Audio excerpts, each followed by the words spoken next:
नमस्कार सभी साथियों को।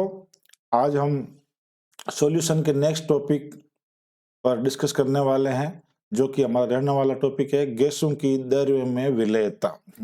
ये क्या चीज है, इसको अपन थोड़ा सा पहले समझ लेते हैं। Solubility of gases in liquid, यानी गैस किसके अंदर डिजोल्व हो रही है? लिक्विड के अंदर, गैस इन लिक्विड।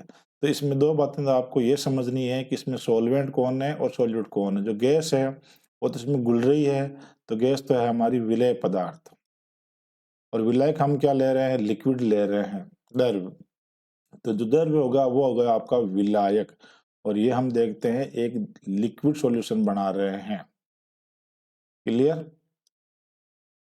विलायक के रूप में हम जल लेते हैं, इसके अंदर मोस्टली अपन देख लेते हैं जल के अंदर हम कोई गैस को डिजोल्व करते हैं। तो इसको आप सिंपली जनरली चीज को समझ लीजिएगा। जैसे कि हमने लिया जल, क्लियर? अब इस जल के अंदर हम कोई गैस डिजोल्व करना चाहते हैं। सपोज करो इसके अंदर हमें डिजोल्व करनी है ऑक्सीजन गैस, नाइट्रोजन गैस, या CO2 गैस भी ले लो आप, ठीक है। तीन गैसें ले ली अपने। अब एक बात तो ये क्लियर है कि तीनों गैसों की विलेयता क्या बराबर होगी? नहीं होगी। इन तीनों गैसों की विलेयता क्या रहेगी? अलग अलग रहेगी। एक बात तो ये क्लियर हो गई। दूसरा, अगर इस प्रक्रम के अंदर, सिस्टम के अंदर, अगर हम टेम्परेचर को बढ़ाते हैं, टेम्परेचर क्या करते हैं? इंक्रीज करते हैं। तो जनरल सी बात, जैसे टेम्परेचर बढ़ेगा तो गैस तो गैस की विलेयता क्या हो जाएगी? कम हो जाएगी, गैस बाहर निकलने लग जाएगी, सत्ते को छोड़ देगी। क्लियर? ये भी ठीक समझ में आया आपके? जनरल बात है, ये तो समझना है क्या है इसके अंदर। लेकिन अगर इस सिस्टम का अगर हम प्रेशर बढ़ा दें, पिस्टन लगा के प्रेशर बढ़ाएंगे, तो गैसों की विलेयता भी क्या होगी? बढ़ेगी। बस ये एक जनरल कंसेप्ट है जो अपन को वैसे ही पता रहता है। तो आज हम पढ़ेंगे गैसों की द्रव्य में विलेयता पर निम्नलिखित कारकों का प्रभाव पड़ता है। जो मैंने बताया वही कारक है। नंबर एक, क्या? गैस की प्रकृति, नेचर ऑफ गैस।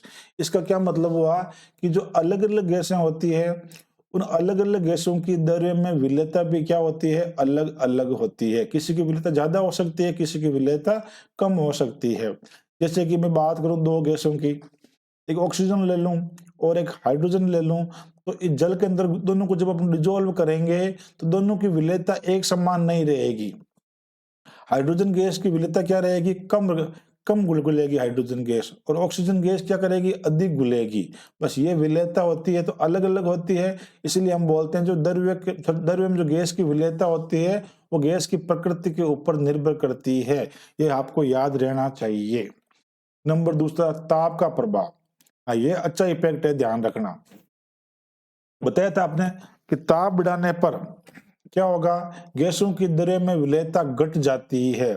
और ऐसा होता है क्यों है? क्योंकि गैसों की द्रव्य में विलेयता या घुलनशीलता, डिजोल्व करते हैं तो ये एक ऊष्माक्षेपी प्रक्रिया होती है। क्लियर? और अपन को ला सतेली साहब ने बताया था कि जितने भी ऊष्माक्षेपी प्रक्रम होते हैं वो ताप बढ़ाने पर क्या हो जाते हैं? उत्पाद कम बनते हैं, तो विलेयता भी क्या हो जाएगी? घट जाएगी। ताप बढ़ाने पर गैसों की विलेयता घटती है, ये बात सबको पता है। लेकिन क्यों घटती है? क्योंकि जो गैसों की द्रव्य में घुलनशीलता है वो एक ऊष्माक्षेपी प्रक्रम है। बस मोस्ट इंपॉर्टेंट चीज आपको ये याद रखनी है, जो मैंने यहाँ बोल्ड करके लिख दिया, अपवाद। दो गैसें कौन कौन सी? हाइड्रोजन और हीलियम। गैसों की विलेयता ताप बढ़ाने पर बढ़ती है क्योंकि इनकी जो घुलनशीलता का प्रक्रम है वो होता है ऊष्माशोषी, एक्सोथर्मिक ऊष्माशोषी होता है। और ऊष्माशोषी प्रक्रम के अंदर क्या हो गया? ताप बढ़ाने पर विलेयता बढ़ेगी। दो गैसों को दोस्तों अच्छी तरह से याद रख लेना, और नहीं हो तो सिंपल सी बात है, शुरुआत के दो परमाणु क्रमांक 1 और परमाणु क्रमांक 2 जिनके है, एक परमाणु क्रमांक 1 हाइड्रोजन गैस का, परमाणु क्रमांक 2 हीलियम गैस का, इन दोनों गैसों की विलेयता ताप बढ़ने पर बढ़ती है। बहुत ही अच्छी और शानदार बात है जो कि आपको माइंड में सेट कर लेनी चाहिए। और इनके अलावा जितनी भी गैसों की विलेयता है वो ताप बढ़ाने पर घटती है। क्लियर? अब आया दाब का प्रभाव, इफेक्ट ऑफ प्रेशर। ये सबसे अच्छा है, इसी का प्रभाव बहुत ज्यादा पड़ता है। गैसों की विलेयता पर दाब का बहुत अधिक प्रभाव पड़ता है। और कैसा प्रभाव पड़ता है? दाब बढ़ने पर गैसों की विलेयता बढ़ती है। बस ये बात इंपॉर्टेंट है ताप बढ़ाने पर गैसों की विलेयता घट जाती है और दाब बढ़ाने पर बढ़ जाती है, और ताप के साथ दो गैसों का अपवाद होता है, हाइड्रोजन और हीलियम का, ये याद रखना। अब सबसे जो मोस्ट इंपॉर्टेंट इफेक्ट है वो दाब का इफेक्ट ही होता है गैसों के ऊपर। हम कोई भी गैसों की जो विलेयता, कोई भी गैस को हम जब विलेयता बढ़ानी होती है तो हम क्या बढ़ा देते हैं, दाब बढ़ा देते हैं, ये दाब का इफेक्ट लगा देते हैं। दैनिक जीवन के अंदर भी इसके बहुत ज्यादा एप्लीकेबल होता है ये दाब का प्रभाव गैसों की द्रव्य में विलेयता के ऊपर। लेकिन कितना दाब बढ़ाएंगे तो कितनी विलेयता बढ़ेगी, इसको बोलते हैं मात्रात्मक संबंध, दाब के साथ गैसों की विलेयता का मात्रात्मक संबंध। और ये संबंध किसने दिया था, ये हमारे एक वैज्ञानिक थे हेनरी भाई साहब, उन्होंने बताया था कितने दाब पर कितनी गैसों की विलेयता बढ़ेगी और किस प्रकार से बढ़ेगी, जिसको हम बोलते हैं हेनरी का नियम। ये तो सबको ही पता है, दाब बढ़ने पर गैसों की विलेयता बढ़ती, यही हेनरी ने बताया था। तो हेनरी ने कुछ कंडीशन लगा दी, क्या लगाई देखो। पहली बात तो इंद्र ने क्या बोला था कि स्थिर ताप पर, ताप क्या रखना है, कांस्टेंट रखना है, ये ऐसी कंडीशन थी। स्थिर ताप पर गैस की विलेयता या घुली हुई मात्रा दाब के क्या होती है, समानुपाती होती है। दाब बढ़ने पर विलेयता बढ़ती है तो दाब के क्या होती है, समानुपाती होती है। P is directly proportional to M, और यह मैंने जो M अपने ये M है गैसों की विद्रव्य में विलेयता। M क्या है, विलेयता को बताएगा, मात्रात्मक मेजरमेंट करेगा कितनी विलेयता बढ़ी है दाब का मेजरमेंट के साथ। अब समानुपाती का साइन हटाएंगे तो P इक्वल टू क्या आएगा, कांस्टेंट आएगा। तो कांस्टेंट किसका आएगा, हेनरी ने दिया तो इसको लिखते हैं KH, इसको बोलते हैं हेनरी कांस्टेंट, और ये आ गया आपके M आ गया। अब M क्या है, विलेयता, P क्या है, प्रेशर। तो इसमें क्या ध्यान रखना है आपको कि दाब के साथ गैसों की विलेयता में विलेयता बढ़ती है। अब इसके अंदर देखो, अगर मैं KH इक्वल करना चाहूँ, KH इक्वल टू क्या होगा साथियों, ये होगा आपके सभी को पता है P/M। हाँ, अब आप एक बात बताइएगा, अगर मैं बोल दूं कि हमारा जो प्रेशर है वो है कांस्टेंट, प्रेशर क्या कर दिया हमने, फिक्स कर दिया, स्थिर कर दिया, निश्चित कर दिया, कांस्टेंट कर दिया, तो ये संबंध क्या बन जाएगा, ये बन जाएगा आपके KH proportional to 1/m। 1/m का मतलब क्या हुआ कि हेनरी स्थिरांक KH और गैसों की दर में विलेयता M एक दूसरे के क्या होते हैं, व्युत्क्रमानुपाती होते हैं, ये सभी को पता ही है। व्युत्क्रमानुपाती हो गए, इसका मतलब क्या हुआ कि अगर विलेयता बढ़ेगी, नीचे वाला मान बढ़ेगा तो KH का मान क्या होगा, कम होगा। बस ये संबंध आ गया, एक नया संबंध आ गया। क्या संबंध आया कि हेनरी स्थिरांक KH का मान अगर ज्यादा होगा, बढ़ रहा है, तो गैसों की दरें में विलेयता M क्या हो जाएगी, डिक्रीज हो जाएगी। यह बात इंपॉर्टेंट है साथियों, कई बार एग्जाम में पूछा गया है, इसको याद ही रखना है आपको कि गैसों की विलेयता M और हेनरी स्थिरांक KH एक दूसरे के व्युत्क्रमानुपाती होते हैं। क्लियर। अब आगे क्या होता है कि जो विलेयता है ना, इस विलेयता M को अपन मोल अंश भी ले सकते हैं, मोल अंश बोल दो या मोल बिन बोल दो या मोल फ्रैक्शन बोल दो, X, मोल बिन X लेते हैं, मान सकते हैं। विलेयता की जगह मोल अंश से अपनी मात्रा निकाल सकते हैं, मोलों की संख्या निकालते हैं, कितने मोल गैस घुली है, तो हमारा हो जाएगा P समानुपाती X, X क्या हो गया, मोल अंश, मोल फ्रैक्शन। वापस वही P इक्वल टू क्या हो जाएगा, समानुपाती का साइन हटाएंगे तो लगा देंगे हेनरी स्थिरांक KH, और ये X क्या हो गया, उस गैस के मोल अंश हो गए। बस ये दो छोटे से फॉर्मूले हैं, बहुत छोटे से हैं लेकिन याद नहीं रहते एग्जाम के समय, तो इनको याद ही रखना है। एक याद रख लो, दूसरा अपना आप ही याद रह जाएगा। विलेयता और मोल फ्रैक्शन तो एक ही चीज को है, और KH हेनरी स्थिरांक और गैसों की विलेयता दाब के समानुपाती होती है। अब देखोगे KH का जो मान होता है वो गैस की प्रकृति पर निर्भर करता है, ये ध्यान रखना। सभी गैसों का KH का मान समान नहीं होगा, अलग अलग गैसों का KH का मान क्या होगा, अलग अलग होगा। ये इसका मतलब होता है अलग अलग गैसों के KH का मान अलग अलग होता है, ये हम सभी को पता है। वैसे अलग ही होना चाहिए, एक क्यों होगा।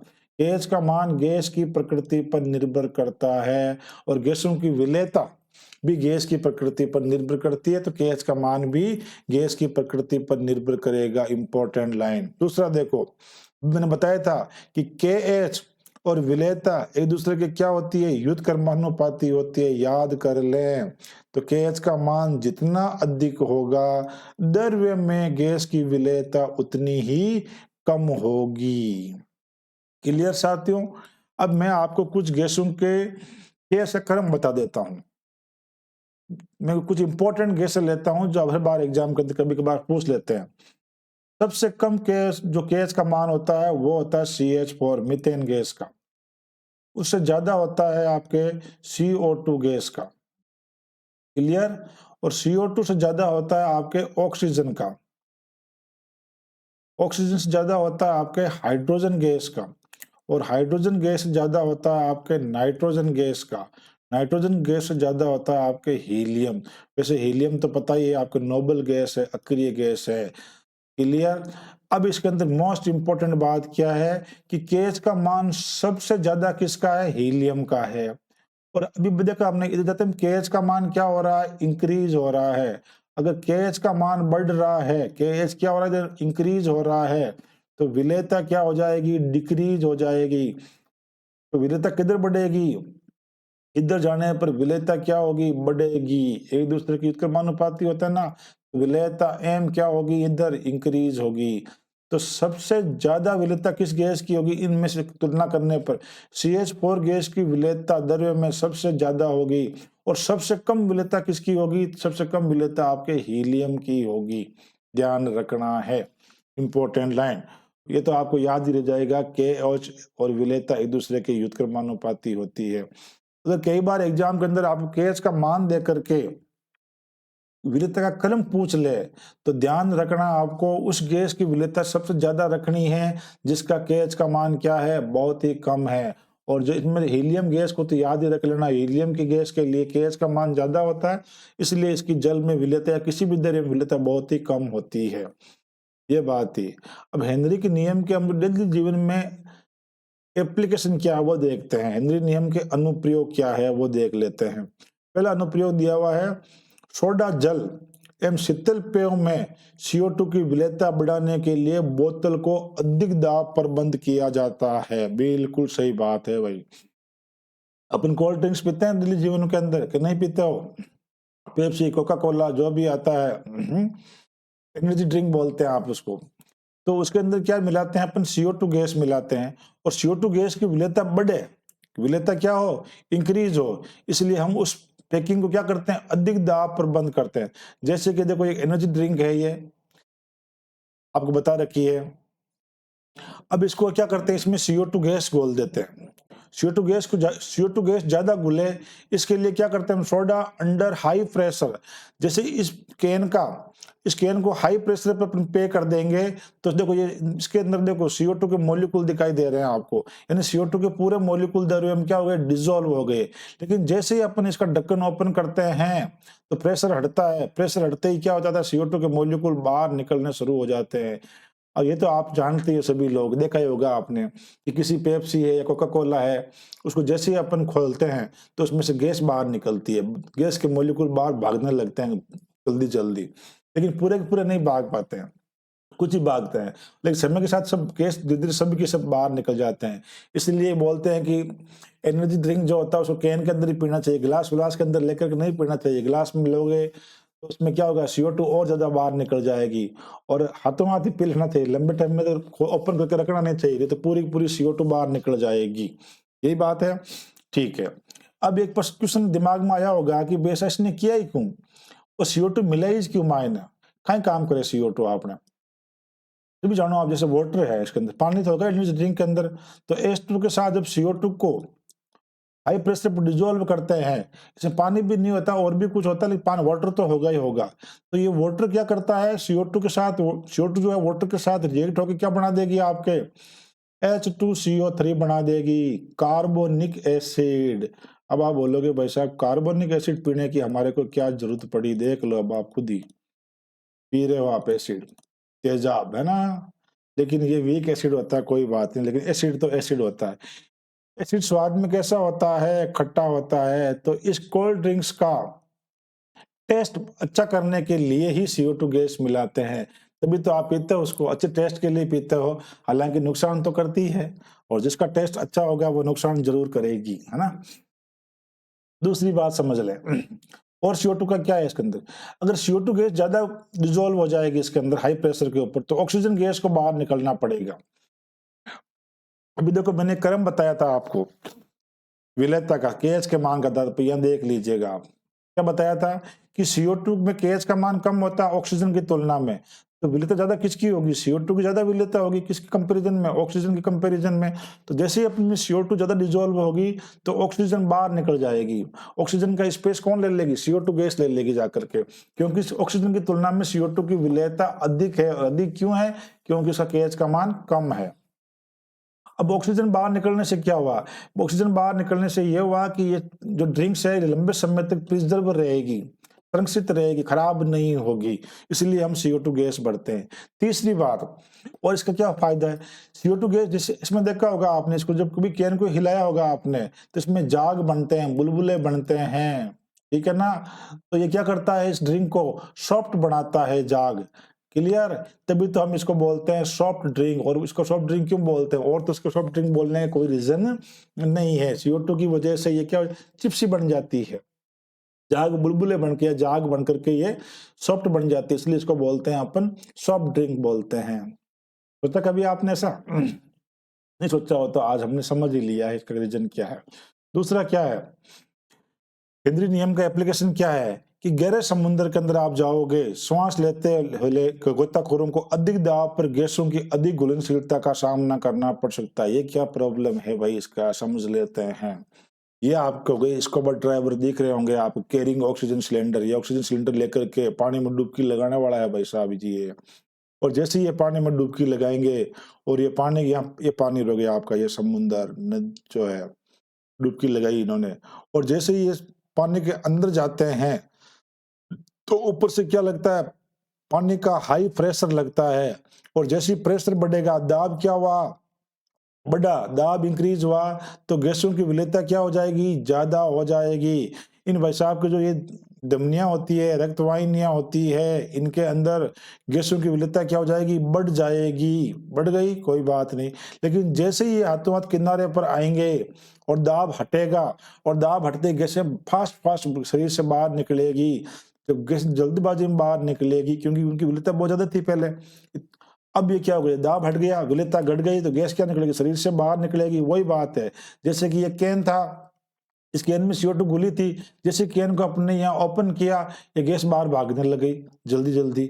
बस बात वो कि वो यहाँ एप्लीकेबल होगी। तो ये जब गैस बाहर निकलती है कम बहुत जल्दी जल्दी, तो ये पीछे क्या करती है, बबल्स बना देती है, और ये बबल्स बनते ही भाई साहब पहुंच जाएंगे हॉस्पिटल के अंदर।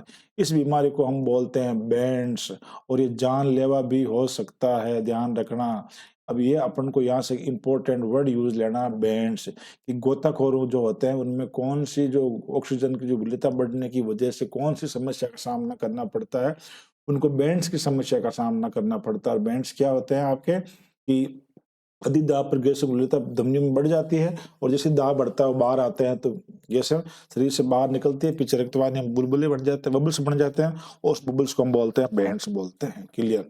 अब इस समस्या का समाधान हमारे हेनरी भाई साहब ने बताया। हेनरी ने क्या कहा था कि गोताखोरों का जो टैंक होता है उसमें क्या मिला दो आप, ऑक्सीजन तो मिलाओगे मिलाओगे, ऑक्सीजन के साथ नाइट्रोजन गैस भी श्वास लेते हैं, नाइट्रोजन का भी शोषण क्रिया होती है, हीलियम डाल दो साथ के अंदर, क्योंकि हीलियम की विलेयता सबसे कम होती है।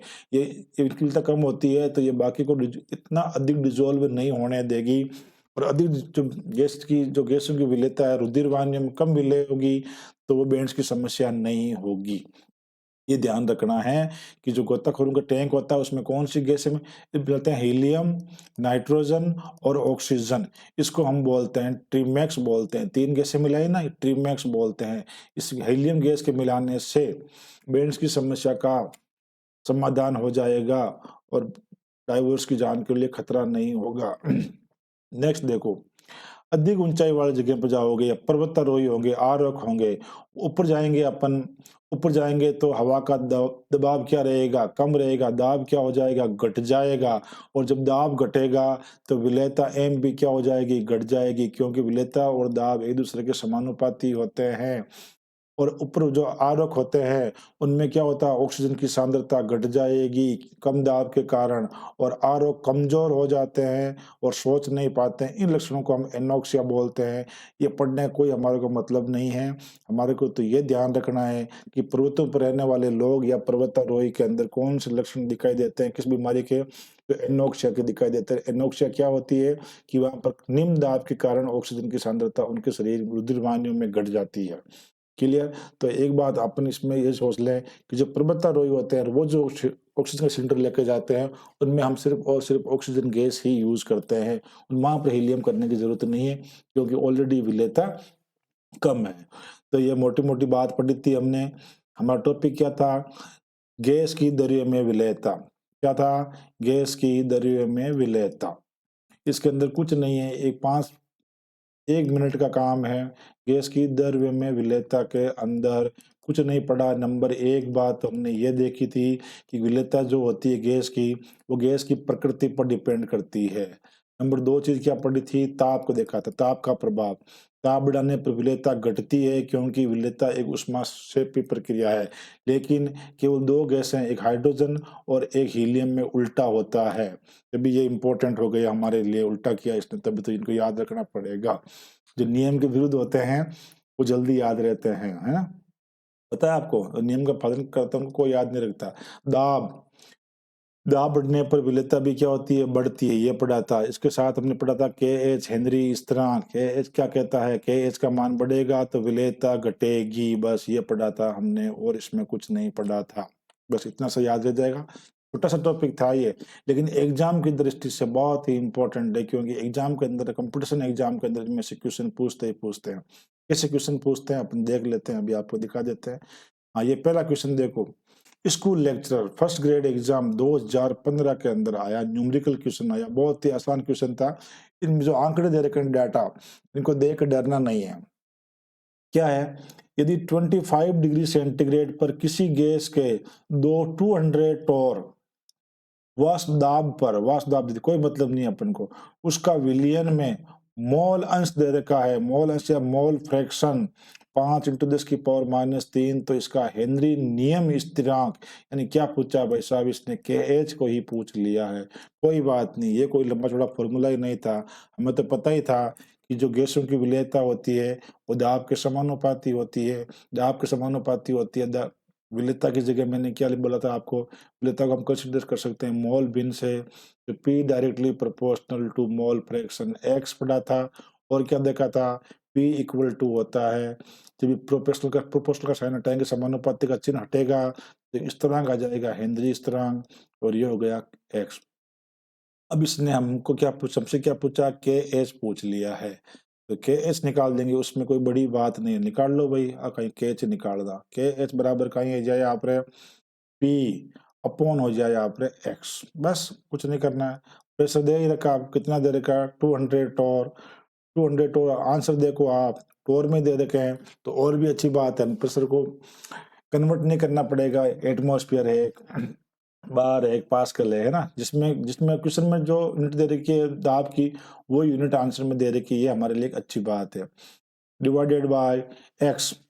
एक्स क्या है? मोल फ्रैक्शन कितनी दे रखी है? मोल भिन्न, मोल अंश 5 × 10⁻³ क्लियर साहब?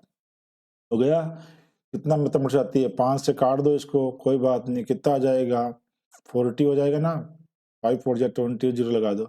40 × 10⁻³ और जो जो यूनिट दाब की होती है वो यूनिट के एच की होती है। क्यों भाई? क्योंकि मोल भिन्न या मोल अंश तो क्या है? यूनिट लेस है। वापस सुन लें, मोल अंश क्या है? Unit less. एक बार बार पूछते हैं ये किस क्रम की कोई इकाई नहीं होती है, तो मोल अंश की कोई इकाई नहीं होती है। ये हमारा आंसर निकल के आ गया। ऑप्शन देखो, अरे वाह भाई, ये तो ऑप्शन है ही नहीं कहीं, नहीं है, नहीं है तो नहीं सही, ये तो हो नहीं सकता एक तो।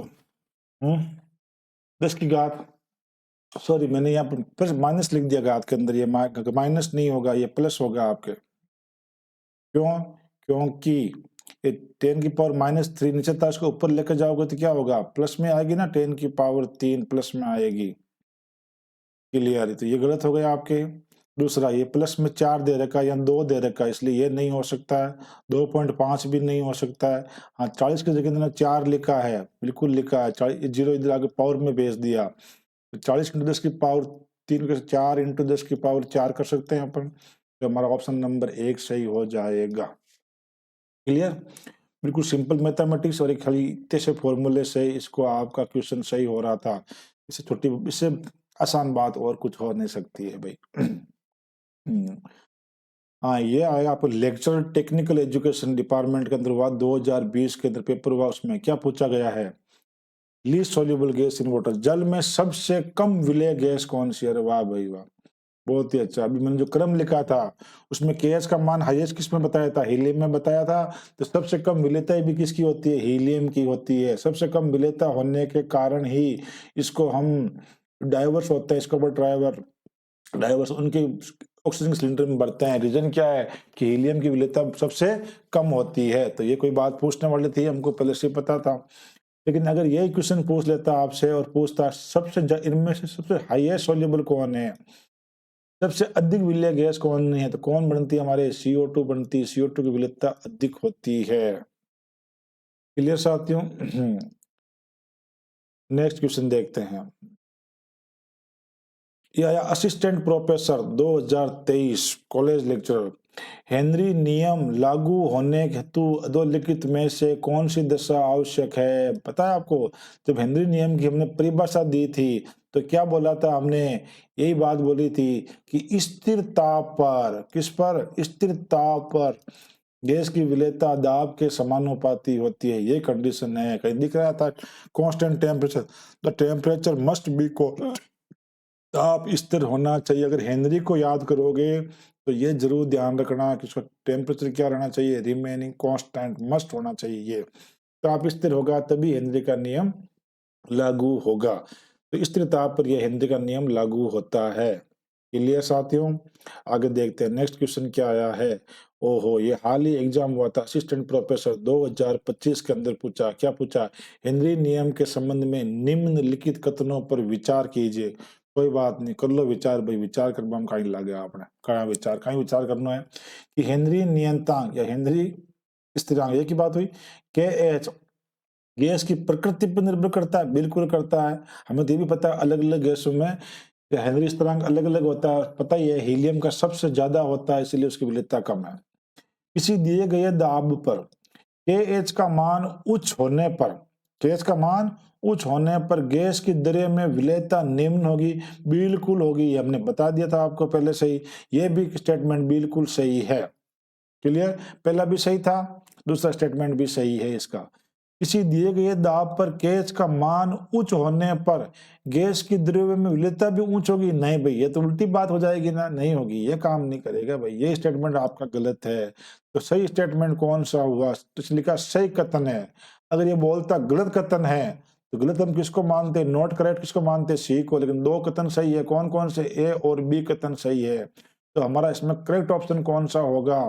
ए और बी दोनों क्या होंगे? सही होंगे। क्या सही होंगे? कि के एच हेनरी स्थिरांक, हेनरी कांस्टेंट के एच का मान गैस की प्रकृति पर निर्भर करता है और के एच का मान बढ़ने पर विलेयता घटती है। बस अब तो आप सबको याद रह ही गया होगा। नेक्स्ट देखते हैं अगला क्या पूछा है। ये क्वेश्चन आया हुआ असिस्टेंट प्रोफेसर 2020 के अंदर। ये असिस्टेंट प्रोफेसर वाले तो हेनरी को बहुत ही फेवरेट मान लिया है। हर बार ये कोई ना कोई क्वेश्चन दे ही रहे हैं। अपन भी पता चल गया अब तो। ऑक्सीजन के लिए KH का मान तापमान में वृद्धि के साथ बढ़ता है, ठीक है। फिर तापमान में कमी के साथ इसकी घुलनशीलता अरे घट जाती है। ऐसा मत बोल जाना साथियों, ऐसा नहीं पढ़ते पढ़ते इस पट्टी करके आ जाओ, गलत। यहाँ इसने घुलनशीलता बोल दी है। क्लियर? वापस समझ लो। पहले क्या बोला इसने कि तापमान बढ़ाएंगे, ताप बढ़ेगा तो कह रहा KH का मान भी बढ़ता है। किसके लिए? ऑक्सीजन गैस के लिए। कोई बात नहीं, बढ़ता है। फिर क्या कह रहा है? तापमान में कमी के साथ ताप कम करेंगे तो KH का मान क्या हो जाएगा, घट जाएगा, ठीक है। लेकिन यहाँ KH का नहीं बोल रहा, ये बोल रहा इसकी घुलनशीलता, विलेयता पूछ रहा, किसकी, ऑक्सीजन की। जब KH का मान घटेगा तो विलेयता क्या होगी, बढ़ेगी साथियों, बस यही था, इंक्रीज, बढ़ती है। ये इसमें किसने कंफ्यूज कर दिया क्वेश्चन वाले ने, इसलिए बिल्कुल ध्यान से पढ़ें, धीरे धीरे, जल्दबाजी नहीं करें, जल्दबाजी का काम शैतान का होता है, फिर गलत करके आओगे। ये थे हमारे आज के क्वेश्चन। इसमें मैं एक बात आपको और बता देता हूं जो समझ में आई मेरे को, कि ताप के साथ में क्या होता है, ताप बढ़ने पर विलेयता क्या होती है, गैसों की दर में विलेयता घटती है, ठीक है। जो हमारे जलीय जीव होते हैं, अब आप सोच के बताओ वो कौन से पानी में, समुद्री जीव होते हैं, जलीय जीव, समुद्री जीव जो होते हैं वो कौन से पानी में रहना पसंद करेंगे, जलीय जीव ठंडे पानी में रहना क्यों पसंद करते हैं, ठंडे पानी के अंदर इसलिए रहते हैं कि ठंडे पानी का तापमान कम होता है और ठंडे पानी में ऑक्सीजन गैस की विलेयता क्या होती है, ज्यादा होती है, इसलिए उनको ज्यादा ऑक्सीजन मिलेगी। लेकिन गर्म पानी के अंदर तो ऑक्सीजन कम होगी, तो बेचारे मर जाएंगे, इसीलिए वो जलीय जीव ठंडे पानी में रहना पसंद करते हैं। कई बार पूछ लेते हैं, तो ध्यान रखना ठंडे पानी के अंदर गैसों की विलेयता अधिक होती है। ये था आज हमारा टॉपिक, गैसों की दर में विलेयता। Thank you so much for watching video.